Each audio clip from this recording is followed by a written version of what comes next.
If you're a parent of teenagers, it's a common scenario. You walk in the house after a long day of work and they're probably sitting on the couch, munching on something without a plate, other dishes in the sink, the milk is getting warm on the counter, a list of things that you asked them to do while you were gone didn't get done. Now, I don't want to come down unnecessarily on adolescence. I was one once. My wife thinks I haven't grown out of it yet. But speaking of kids, any fathers out there guilty of fake sleeping while your wife gets up yet another time in the middle of the night to tend to a crying baby? Oh, the baby was up half the night last night? Oh, I must have been dead to the world. I didn't even hear a thing. It's much more acceptable to be blind and oblivious than to be lazy and irresponsible. We've all witnessed it. We've all been guilty of it. Looking for a way to avoid serving. Jesus said in Luke 22, "I am among you as one who serves." Mark 10:45, Jesus says, "I didn't come to be served, but to serve." One of the most sobering moments in the life of Jesus was the time that he picked up the towel to wash the disciples' feet. Nobody wanted Jesus to do it. That's noble. But nobody wanted to do it. It's not my job. I didn't notice. If I wait long enough, somebody else will get it done. I didn't leave it out. I didn't turn it on. I didn't use it. I didn't borrow it. I didn't break it. It's none of my business. You didn't ask. I didn't know. I do have a lot of excuses sometimes for not serving. Depends on the day, if I'm tired or the season in my life. Right now, with having kids at home and homeschooling and taking on foster care sometimes, I think I just automatically say, okay, check off my serving list. I've done that and I'm doing it. But instead of, I guess, evaluating how I can serve God and love others even outside my home and my own family unit. And so when I look at it that way, then I can see other opportunities for serving. Maybe, like with rush hour, I love doing that. It's just an opportunity to serve. Some of the excuses that I personally have had for not serving others is one, I think sometimes I think I'm like above people, and that's something that I have struggled with in the past. But sometimes I'll see someone that's my age or something like that that's doing something really stupid, and I'll kind of just this is in the past, and I'll just look and be like, you know what, they're old enough. They don't need my help. And I've gone away from that, but in the past, that's what I struggled with. I struggled with just not helping people because I didn't want to. And then it evolved into wanting to help people after I started to mature more. And then not stopping myself from helping people because I started thinking about how others would view me helping the autistic kid or me helping the kid that's always picked on. Well, we're in a series called Ownership, talking about the core values that make Grace Fellowship work. What does it take in the attitudes and the actions of those that call Grace Fellowship home to fulfill the mission of Grace Fellowship, which is to help people connect more fully to God, His church, and His world? And here's core value number 3. Saved people serve people.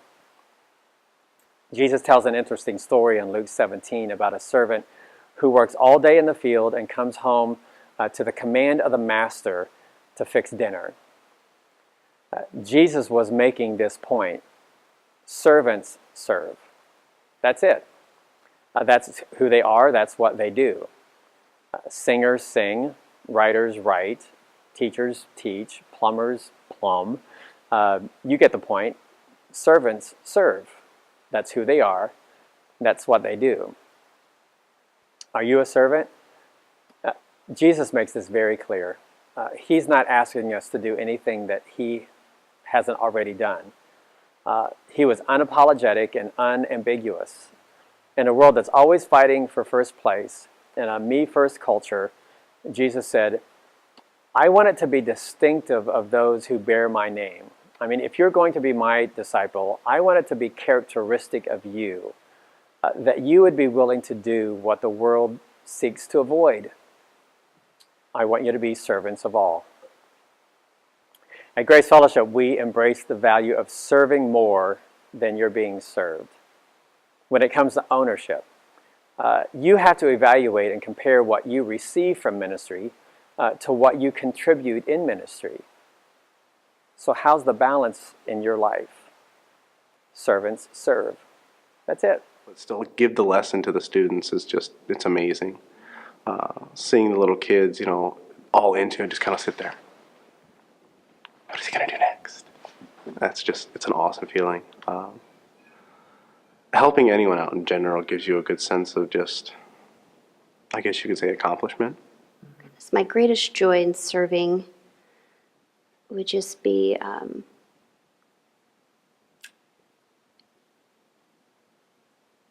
just giving back. God has been so good to us, to me, and I want to show that love to others.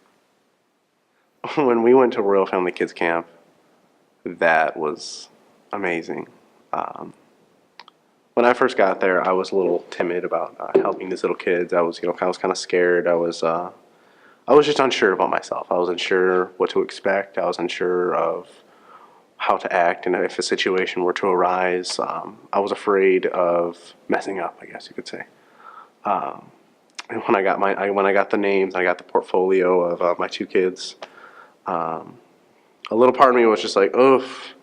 You know, they're not bad, but how are they going to act with each other? They're two different kind of kids. All right, let's do this.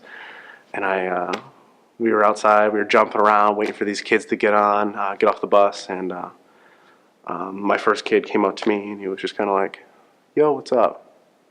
I was just like, okay, perfect. I got a good kid. And my second kid came over, looked at me,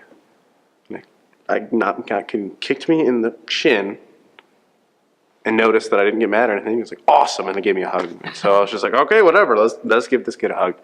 And So how do you know you're taking ownership of this value?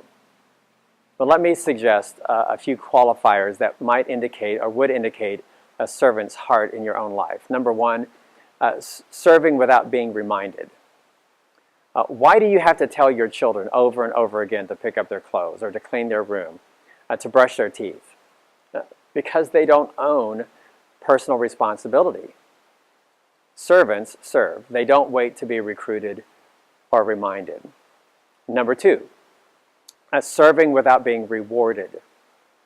When you tell your children to do something, why do they always ask, well, what's in it for me? What are you going to give me? What do I get? Do I get paid?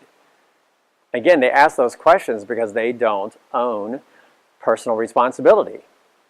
Servants serve. They don't care who gets the credit. They care about who gets the service. And here's number three, serving without being recognized. Now, I understand why kids want you to notice what they've done. They need your affirmation. But servants who own the towel just serve. Someone once said, if you do things for people to be noticed, you're not serving, you're advertising. Do you remember in the Sermon on the Mount where Jesus said, you can tell a good tree from a bad tree by the fruit that it produces? You can know them by their fruit. I like the Century English version of that statement, which reads, you can tell what they are by what they do. Just that simple. Servants serve. That's it. That's all. John Wesley, the founder of the Methodist Church, he was a fiery preacher and a passionate evangelist. He had a prayer that he prayed so often that people started to write it down, and we should all make this prayer our prayer. He prayed, Lord, let me not live to be useless. Let me not live to be useless. I like that.